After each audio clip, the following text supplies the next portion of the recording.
Uh, so I wish I could tell you that this is the most trouble we've had so far, but it's only the second most. So,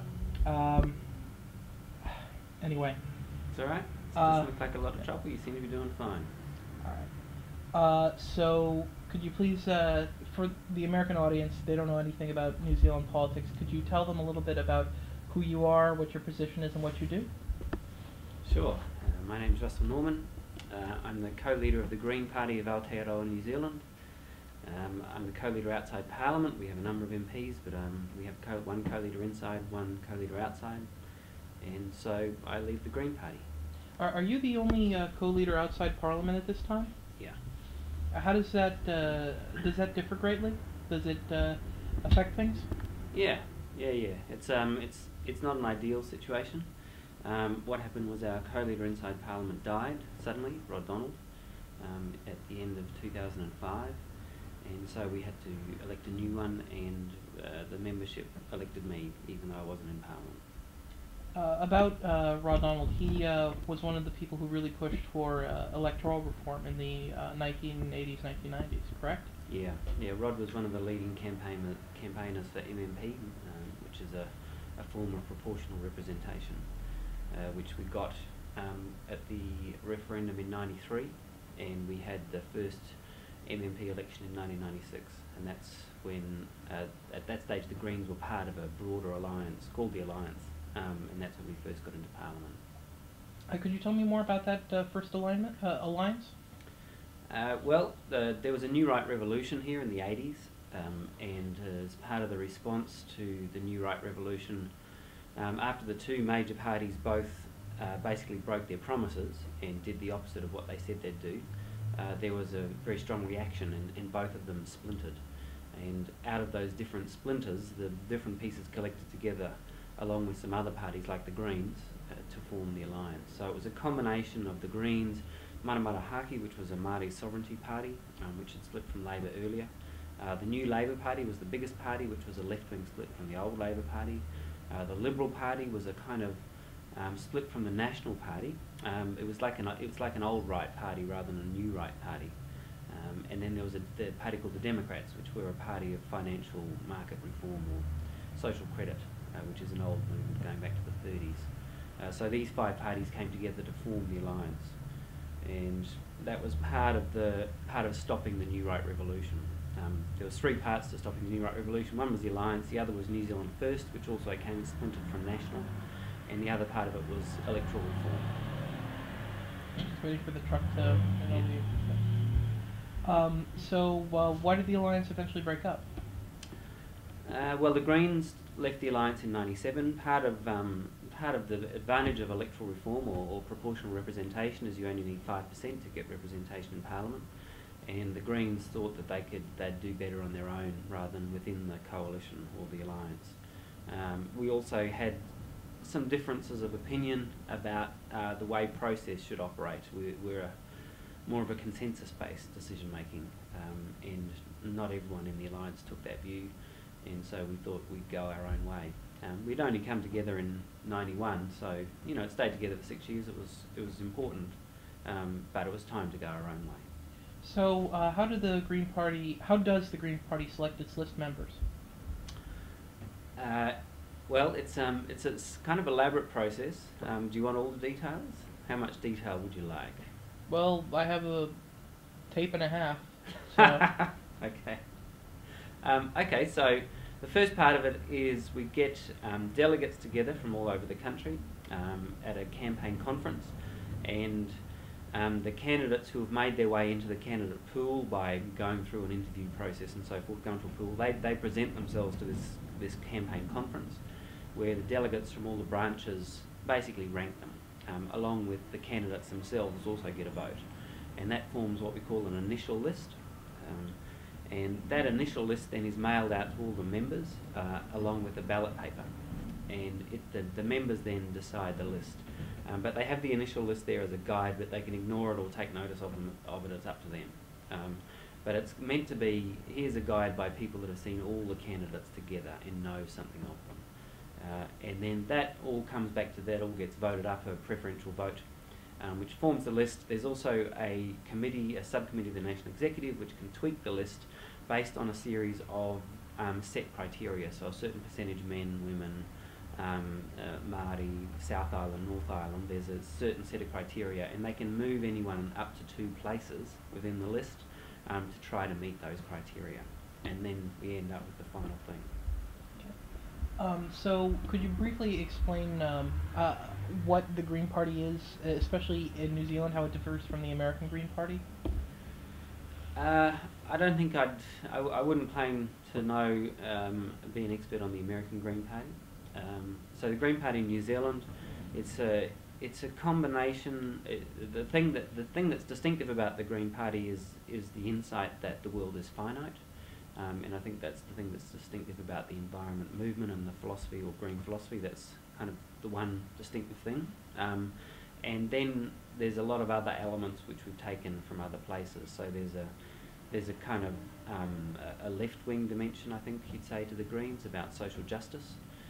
There's also a kind of deep commitment to, as much as possible, a grassroots democracy, or what we call appropriate decision making, or grassroots democracy, and try to maximise that as much as we can. We also inherit a lot from the peace movement, and one of our principles is, peaceful decision making, non-violent conflict resolution.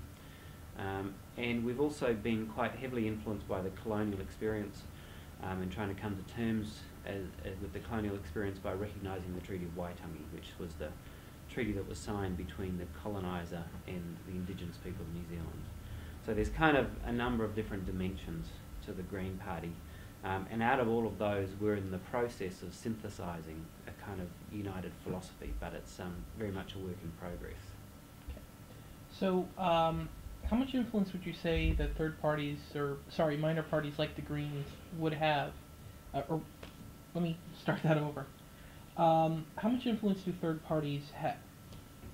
How much influence do minor parties have in Parliament? Well, they have quite a lot of influence, because neither of the 2 major parties has a majority, and so when those 2 parties work together, then they dominate. They have 80% of the votes in Parliament, so they don't need to take any notice of the smaller parties. But generally, they're quite tribal, the 2 larger parties, and so even though they agree on most stuff, they tend to fight each other like cats and dogs. So that means that there's a role for the smaller parties in terms of creating parliamentary majorities. That's both in government formation and in individual pieces of legislation as they go through. So that means that we've got a certain influence, because generally the ruling party can't get its legislative agenda through without our support. So that gives us a bit of bargaining power, and we try to use that in a responsible way, which recognises that we're not, we don't have 50% of the votes, and we've only got 5% of the votes, so we shouldn't have all the influence, but we do have a right to have some influence on the legislative agenda and the budget, and we do that.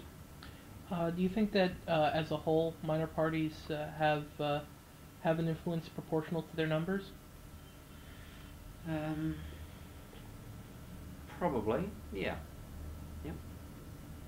I mean, yeah. We have most of the legislative agenda is controlled by the larger ruling party, and obviously the vast bulk of the budget is controlled by the major ruling party. So the smaller parties, the support parties of the major ruling party, have some ability to influence that, but it's limited. Do you think having a party, I wouldn't say that the Greens are completely like left-wing, like you would, I don't know, I'm sorry, I had some bad lunch, let me just take 5 seconds to figure out what I'm doing. And alright. Do you think that having a party to the left of Labour on many issues has freed Labour to move more to the centre, or has Green support in the public pressured them to adopt more progressive policies? The latter. There's no question that having a party in Parliament that on Labour's traditional issues, left-wing issues, that we are to the left of Labour on most of their traditional left-wing issues, has dragged Labour to the left, and has meant in terms of discursive power or you know the public opinion, that there is a voice in Parliament and in the public sphere which will criticise Labor when they move to the right, and so that does tend to drag them back. Arguably, you could argue it gives them more freedom to go to the centre, but actually I think the thing that happens a lot more is that we tend to drag them to the more progressive end of the agenda because we have a public voice, most of all. Partly also because they need our votes, but more than anything it's because they don't want to be seen to be criticised from the left. Okay. And do you think that National and Labour have changed from more broad spectrum parties to narrower parties under MMP?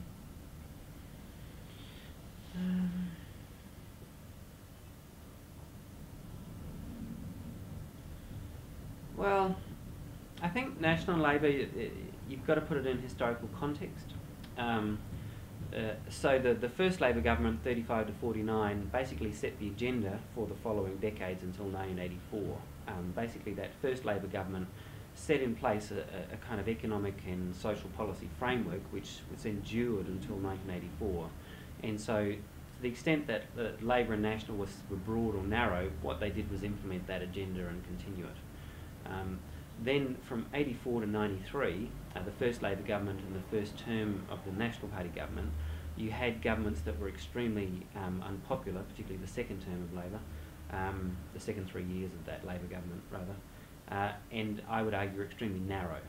They're incredibly narrow, they represented the business roundtable, they didn't represent ordinary New Zealanders, and they got punished at the polls because of that. Both National and Labour shrunk to a very small level of support. So the National and Labour parties of the current Parliament, I would argue, are broader than the National and Labour parties that introduced the New Right Revolution. They have changed. I don't think that change is necessarily related to MMP or First Past the Post necessarily. It's more related to the defeat of the New Right agenda, and that those parties have both had to remake themselves. National had one final attempt to kind of have the third wave of the New Right Revolution at the last election in 2005, but that failed, and since then they've had to remake themselves as a broader party. So I don't know that there's a relationship with MMP and whether they're broader or narrower. So do you think that if National leads the next government coming out of 2008, that they'd not take up the New Right banner? It's very unclear at this point. We don't know. We don't know what National really stands for. It's slowly things are coming out, but it's still a bit unclear actually. The electoral finance bill, the debate around that has been kind of interesting because they're really defending quite hard their right to get secret money from Business Roundtable, which is pretty bad actually. However, on nuclear weapons, they've now said that they're not going to introduce nuclear weapons or get rid of the nuclear ship ban, and a few other pieces of social legislation. They're moderating their position. So, but we'll see as the policy rolls out closer to the election, we'll get a better idea. Okay. Do you think that when people vote in their party vote for MMP, or rather vote in their party vote in an MMP election, are they voting more for the people in the party, or are they voting for the policies of the party? I think it varies. So you've got the kind of personality-driven parties like New Zealand First and the Progressives, and I think people will vote for the personalities, Winston Peters and Jim Anderton. I think with National and Labour, it's a bit of a mix. The campaigns have become more and more presidential in the sense that they're focused on the personalities of the leaders. But nonetheless, there's still quite a residual kind of ideological kind of element to their votes. With the Greens, I think it's very highly people care about the ideas. The individuals leading the Greens never tend to get particularly high. Preferred Prime Minister stakes, for example, they tend to be much lower than our party vote. And I don't think that's just because people don't like the individuals. I think it's that people identify with the green idea or green philosophy. So whether it's more individual or whether it's more ideological tends to vary from party to party. Okay. How would you compare skepticism in the political process under first past the post versus today? I think I think that confidence in Parliament and politics reached an all-time low at the end of the first past the post era, and that's why people voted for MMP in large part. Though when you had the fourth Labor government and then the Bolger National Party government promise one thing and then do the opposite, it really did. It was a kind of legitimation crisis in a kind of Habermasian kind of sense. There was a legitimation crisis in the system. And then I think there's been some re-establishing of confidence in the system. How that will survive, I'm not quite sure how it's going to go. But certainly there's higher confidence in the system than there was at the end of the first past the post regime. But that was mostly related to what those two governments did. Do you think that there's been any change in campaigning tactics or strategy since MMP was introduced? Sure, heaps. I mean, under a first past the post system, what you had to do was identify the marginal seats and try to win them. And that's where elections won or lost, as we just saw in Australia. All the money and effort goes into the marginal seats, and the other seats don't really get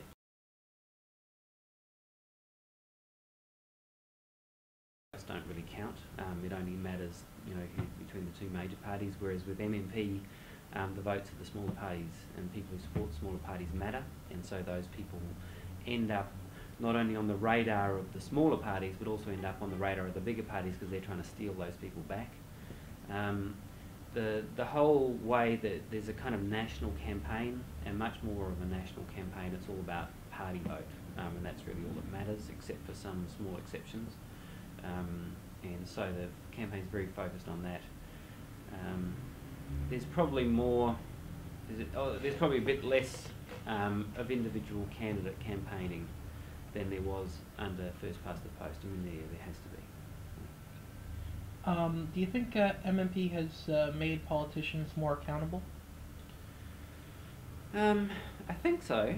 I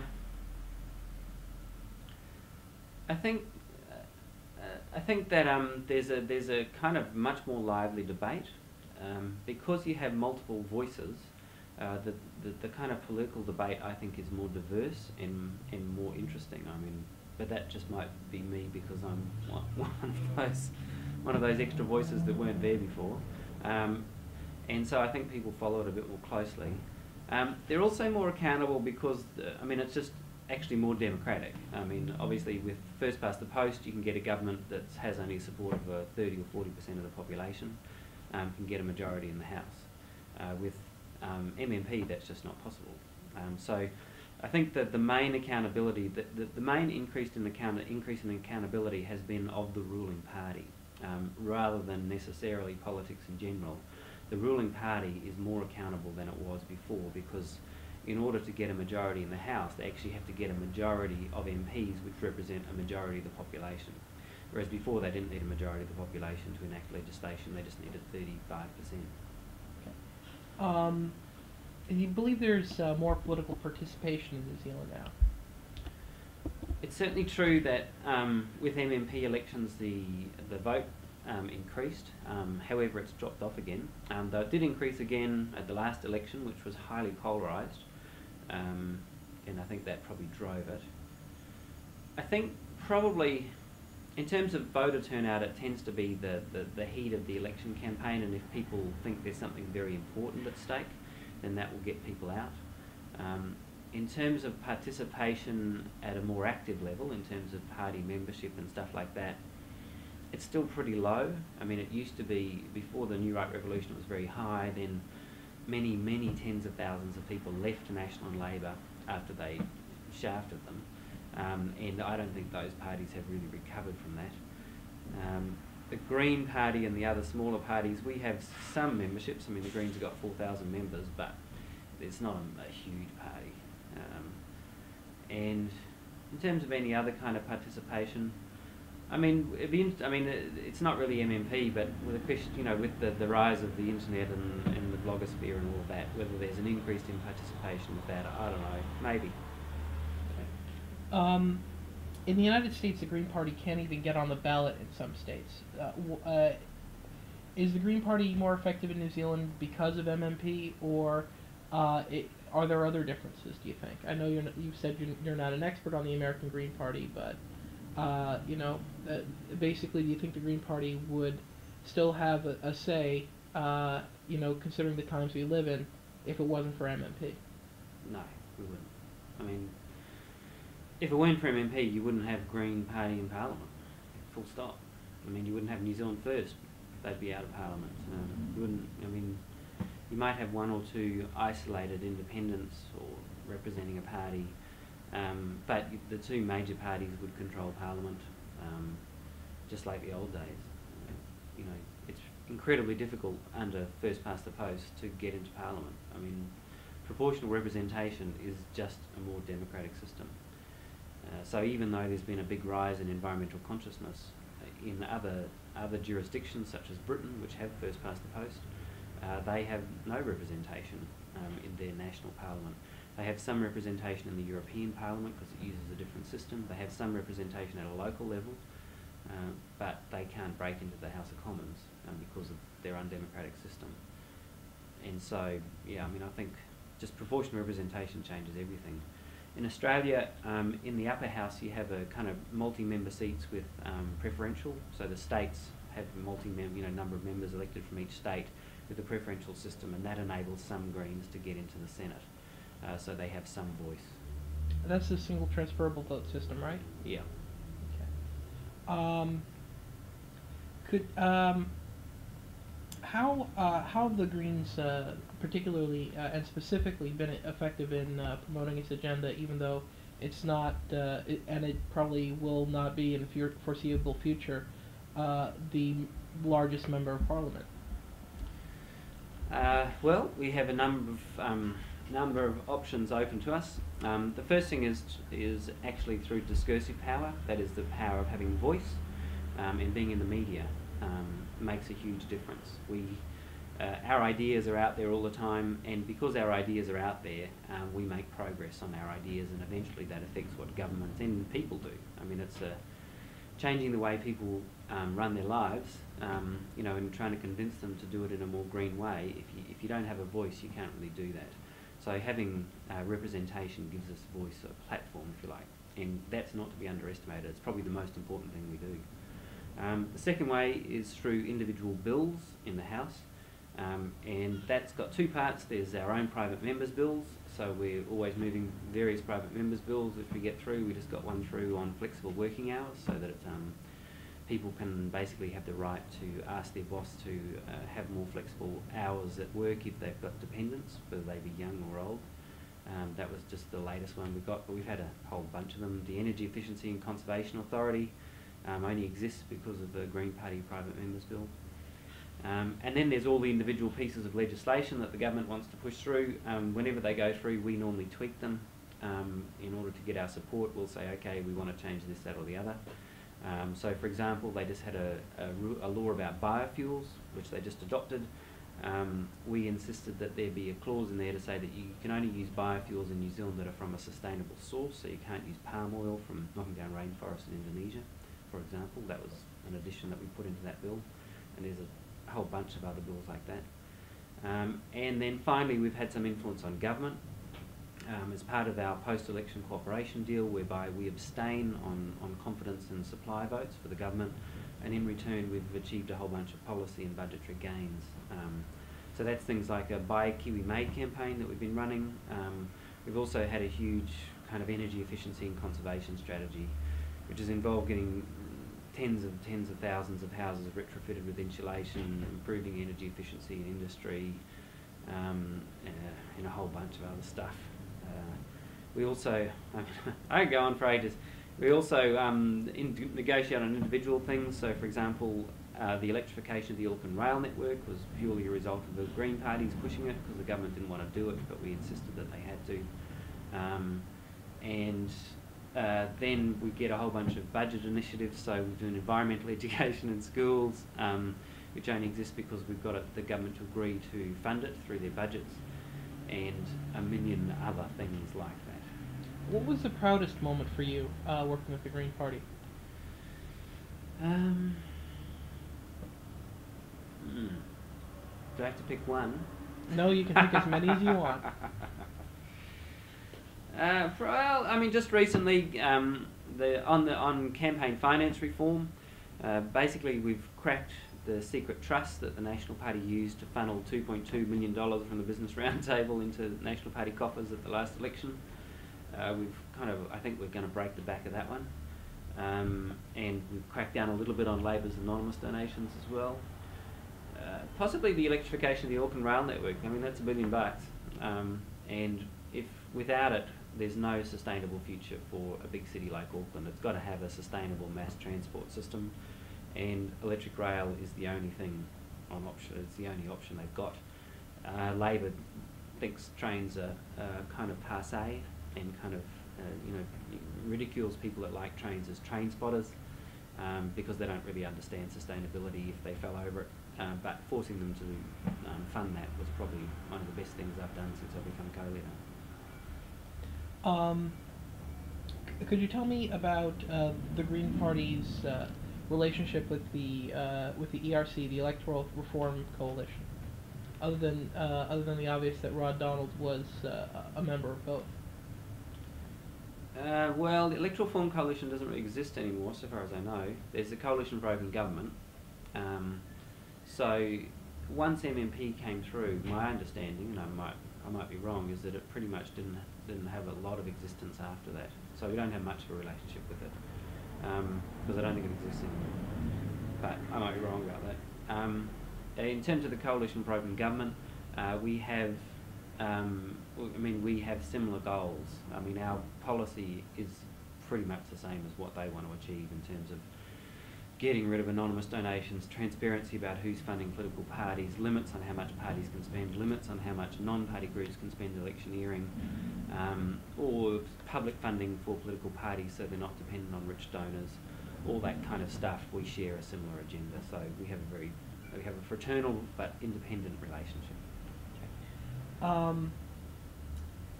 has MMP affected the lives of New Zealanders who don't follow politics or current events?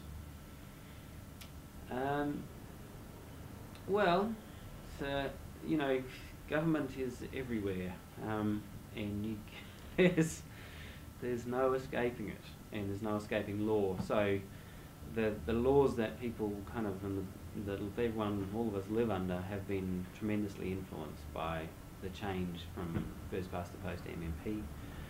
It's meant all that list of things that I talked about before that the Greens have achieved would never have happened without MMP. One of my favourites is no more smoking in bars, which would never have happened without MMP. As a former smoker myself, I really like the fact that you can go into a bar now and not have to breathe tobacco smoke, and that's one of the great things, one of the great achievements. But we stopped the New Right revolution in its tracks, because basically it's very difficult now for anyone to get a majority in the House by lying in an election and then getting 35% of the vote and but 55% of the votes in Parliament, and then pushing through a kind of a radical anti-democratic agenda. It's very difficult to do that under MMP. So I think we've really cleaned up politics enormously. And I mean, it depends what people do. I mean, if you're someone who has a cold, damp house, then it means that you're going to get government assistance to insulate it, because the Green Party exists and MMP exists. If you're a low-paid worker, then you're going to have a higher minimum wage, because the Green Party and New Zealand First, to give them their credit, both pushed to increase the minimum wage as part of our cooperation deal to establish the current government. So I mean, more funding for public transport. There's probably there's downsides as well. Like, so we've had New Zealand First in Parliament, and while there's some things that I agree with about New Zealand First, I don't agree with their xenophobia. And so we've had a voice for xenophobia in the Parliament and in the public domain, and I don't think that's been a good thing.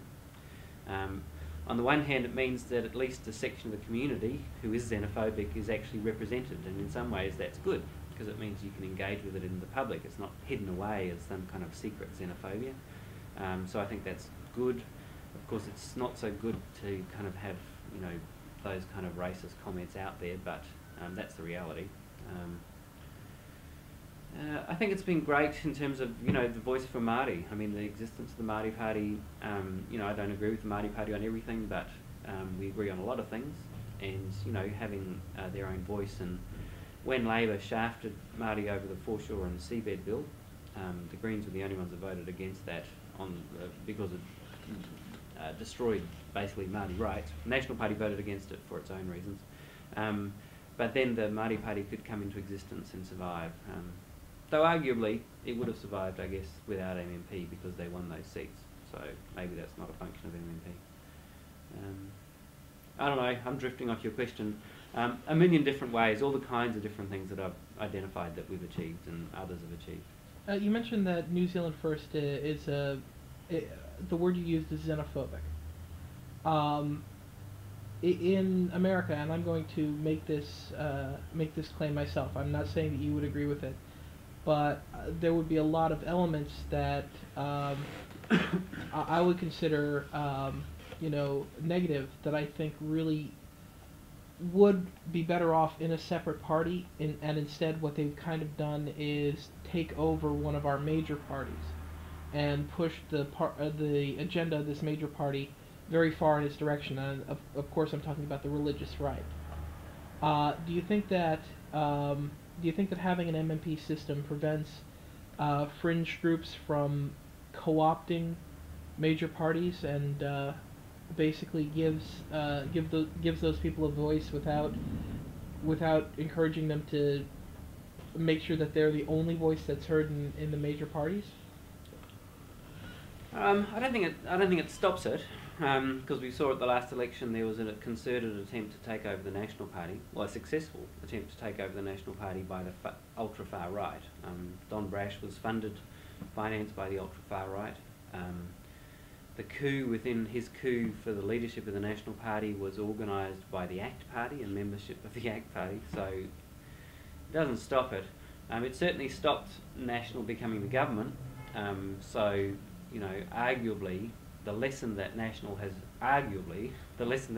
drawn from that is that if they want to be the government, they can't be taken over by the ultra far right.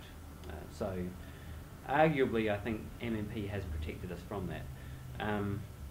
I certainly think that it's true that it gives a voice to those groups. So there's no reason under an MMP environment where the religious far right wouldn't get 5% of the vote. I think they would in America, and then have their own party and their own voice, and it would be much better if that's how it worked. I agree with you. Well, do you think MMP or something like it would ever work in America? Yeah, of course it would. It'd be great. It would be nice to have democracy in America. The world needs democracy in America. We're desperate for it. The biggest, most powerful country in the world, and it's run by a plutocracy. I mean, it would be great if it was democratic. Okay. Hypothetically, would you do anything to change the effectiveness of MMP? I'd probably reduce the threshold. I mean, obviously the Israelis have a lower threshold, and you know they have arguably a more disjointed parliament. But I mean, I'm all for multiple voices and different voices in parliament. I mean, our society is like that. I don't see why our representatives have to be so narrowly defined. So I'd probably lower the threshold. I mean, in 1996, the Christian Coalition got, I think it was 4.8 or 4.9% of the vote and just missed out on getting into Parliament. And while I don't agree at all with the Christian Coalition, it seems to me pretty outrageous that all those people's votes were wasted, actually. They might as well have burnt them. They had no effect on the election outcome. You know, I think that was a bit rough. So I'd probably lower the threshold.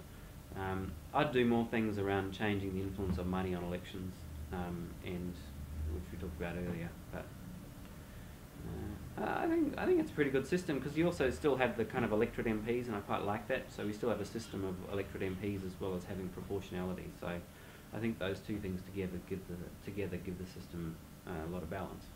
If you were an American who wanted to bring MMP or single transferable vote or instant runoff voting or any of these systems to America, where would you begin? I wouldn't. I wouldn't claim to know how American Democrats, the small D Democrats, should try to make America democratic. Trying to get democracy is incredibly difficult. And once you've lost it, like it's been lost in America, how do you get it back? I mean, when the political establishment is controlled by whoever can come up with hundreds of millions of dollars, how do you get the people elected through that system to support reform so that there's real democracy? It's incredibly difficult. We only got it here, MMP that is, because of a legitimation crisis. There was a crisis in the system.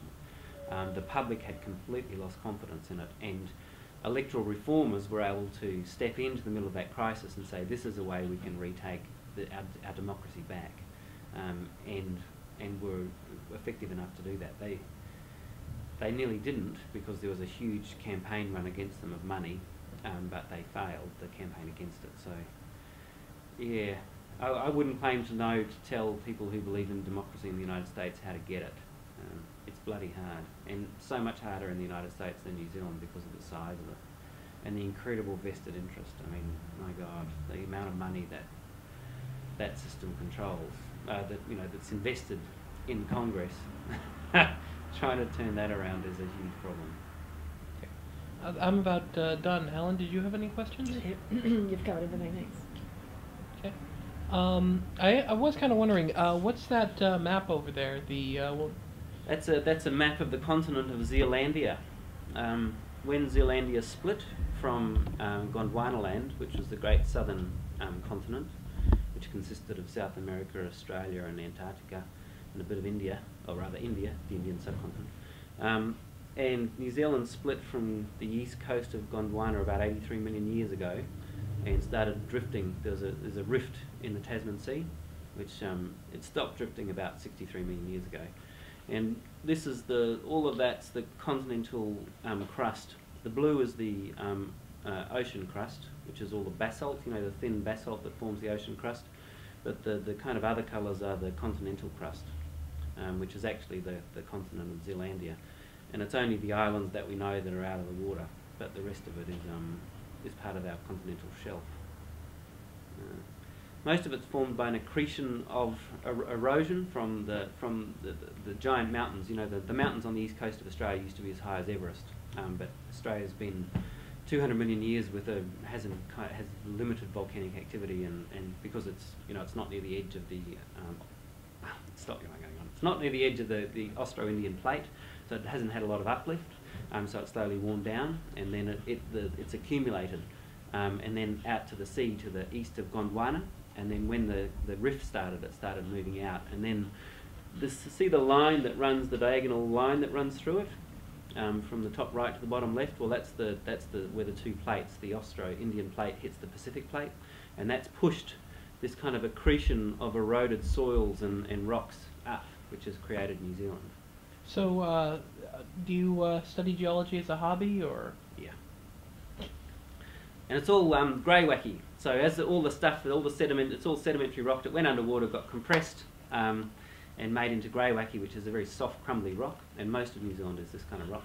And then it all got pushed up again when that kind of plate line became active. And about 23 million years ago, or 23 million years ago, the whole thing nearly disappeared. And the big argument between the geologists and the kind of geographers is whether New Zealand completely disappeared or not, at about 23 million years ago at its low point. Because the geologists say, if you look at the geology, actually it must have, whereas the people that look at the evolutionary history say when you look at the trees and animals, there's a continuous line, so it couldn't have. So that's the current argument going on at the moment. Did your love of geography, and it's very obvious that you have a love for it, influence your decision to join the small g green movement?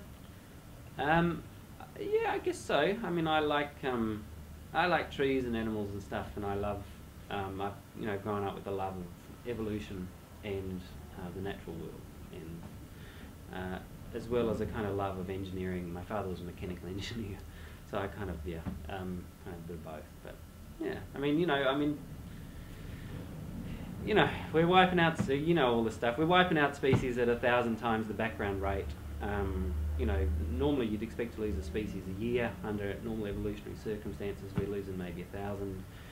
We've just in the middle of the 6th great extinction event, and you can't really stand to one side when you're in the middle of the 6th great extinction event. You have to do something about it, because we're responsible for it. If you weren't doing this, what would you be doing? I'd quite like to be an historian. That's really what I'd like to be. I don't particularly like politics. I just do it because I have to. I'd much rather be an historian. That's my favourite thing in the whole world. Do you think in the long run the switch to MMP will be considered a turning point in New Zealand's history?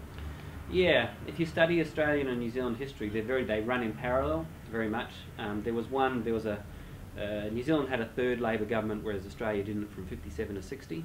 But they had there were these parallel Labor governments around the Second World War, the Depression and the Second World War, the Chifley government here in Australia and the Savage government here, Savage Fraser government. And they were very parallels, and they were kind of part of the Keynesian revolution, if you like, that happened, the New Deal in the States, but the same thing happened here, and then also Sweden and eventually the UK and all over, which established these systems, which then lasted through to the 80s, and then these Labor governments, both in Australia and New Zealand, then started to dismantle the system, and were running. So there's this real parallel history, but then the invention of MMP here has completely changed our history. So they've had 11 years of wretched, awful, reactionary Howard government, whereas we haven't had that here. We've had a much more interesting development, and that's largely because of MMP. And it's very hard under our system to have the big flip-flops that you can have under their system, because it's very hard to get an absolute majority to carry out a radical revolution. That does seem a little bit interesting. I did notice that Labor governments weren't. It was mostly national governments from the Second World War all the way up to when MMP was established, and then since MMP, it started out with the national government, but ever since then it's been Helen Clark's Labor government. She's come out of 3 elections leading the parliament, and I was wondering, do you think that there's a characteristic shift to the left in New Zealand that didn't happen until recently in Australia, or does MMP? I don't want to say does MMP bias? Is it biased towards the left, or does the fact that that fewer votes are wasted mean that there's more opportunity for the left to show its support for its parties at the ballot box? It's a good question. I don't know that I know the answer. Part of it was that the National Party thought that they could just carry on with business as usual, and it took them a while. Even as late as the 2002 election, most of the National Party candidates around the country just had vote for me, vote John Smith, and didn't even have vote National, which meant that they completely didn't understand the system, because you couldn't win government doing that. So Nationals kind of failed to understand the system, has been part of it. They've been incredibly stupid. It was only at the last election that they finally understood they had to get the party vote. So there was partly that. But also partly that they didn't, that Labor reformed itself, went through it had a terrible, before it got elected, it had a catastrophic series of elections. And that resulted in the ditching of the kind of new right revolutionaries, and they went off to form ACT and other things. Whereas National just hadn't gone through that process. The question now is, have they gone through that process? And that's how they're selling themselves. John Key is Mr. Moderate. He says, I'm no longer those far-right people, which is why National's doing really well in the polls. If National were to come out and go back to the new right stuff, then I think they'd do badly again. So MMP does not reward or enable ultra-radical kind of parties to win a majority, whereas the old system did. And National's only just finally got their head around that. Whereas Labor's understood it some time ago. Labor also has probably more natural allies, because it is a natural ally of the Greens and the Maori Party, though both the Greens and the Maori Party aren't very happy with Labor. United Future and New Zealand First can go either way. ACT is a natural ally of National, so it's kind of got less natural allies than Labor. Whether that's MMP, I mean, it's hard. I don't know the answer to that. Yeah, whether it is a function of MMP to favour progressive governments rather than conservative ones, not sure. We're out of tape now. My knee out of the shot. Right. So, other than what we've discussed, do you think I'm missing anything important that about MMP? Something that we haven't talked about that you would like to say about it? No, I think I've covered what I want to say. I see you have Nikki Hager's Holloman book. Aye. Yeah, I kind of expected that you would. But as it turns out, we're interviewing him tomorrow. Good. What questions would you ask him? Ask Nikki. I don't know. Have you read his book? Unfortunately, I haven't had a chance to, and it's hard to get New Zealand books in the States when I was doing most of the preparation. And I think Helen has, right? No, I haven't. I've talked to people about it, but I haven't read it. Oh, you better read it. Or tomorrow. Maybe you can split it in two. Do a half each. Yeah, that's probably what we're gonna have to do. Nikki's, you know, it's a great piece of investigative journalism. I mean, he's just been leaked a whole bunch of emails about what really happened in the National Party, and I'd get him to talk about the book and what my view is an attempt at a third wave of the New Right Revolution, and an attempt to do that secretly. I mean, that's what the book reveals, is all these, there was a whole bunch of secret agendas going on. I mean, genuine conspiracy to take over a party for another purpose other than what it was supposedly for. I mean, that's the story of the book. And I'm also going to be later on interviewing Winston Peters. And, yeah. What questions would you ask him? If you were trying to put the hard word on. If you're trying to put the hard word on. I'd ask him why he went with Labor in '96, and did he think that was a kind of a betrayal of his voters? And if he doesn't, then why did they all abandon him? Didn't he go with National in '96? Oh, what did I say? Labor, sorry. Yeah. Why didn't he go with Labor? Sorry. Why did he go with National in '96? And he'll say that it wasn't a betrayal and that he never said he wouldn't. And then I'll say, well, doesn't the fact that your polling slumped to close to zero straight afterwards reflect the fact that most of your voters thought that you were going to go with Labor? Or something like that. That'll stir him up. He won't like it much. Yeah. But then you can pamper him and tell him about how important would he say his role was in stopping the New Right Revolution. New Right Revolution. Okay. Then ask him about Neil Curtin. That always upsets him. Neil Curtin was a health minister who, anyway. All right. Well, I think we're just about done. Yeah. Is it alright if we take a couple of shots around the office? Just Sure. things that we can cut away to. Pretty Thank messy. you. It's sweet. Well, I'll probably just get posters. Yeah. Yeah. Is that the Latin word for peace, or Italian, yeah. Italian? A friend of mine brought this back from Italy. They had them flying outside all the kind of houses along the streets during the war, the Iraq War. Yeah, I was over there a couple of years ago, Right. and they really were everywhere. You know. Yeah, that's what she said. What's that tie and suspender set? That's Rod Donald's tie and suspenders.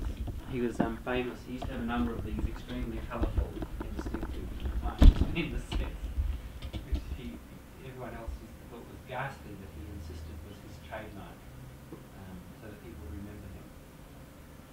And so after he died, his wife Nicola gave him those. And so I'm going to make it the kind of the thing that gets passed from male code to male code at the war. It kind of belongs to the party. That's cool.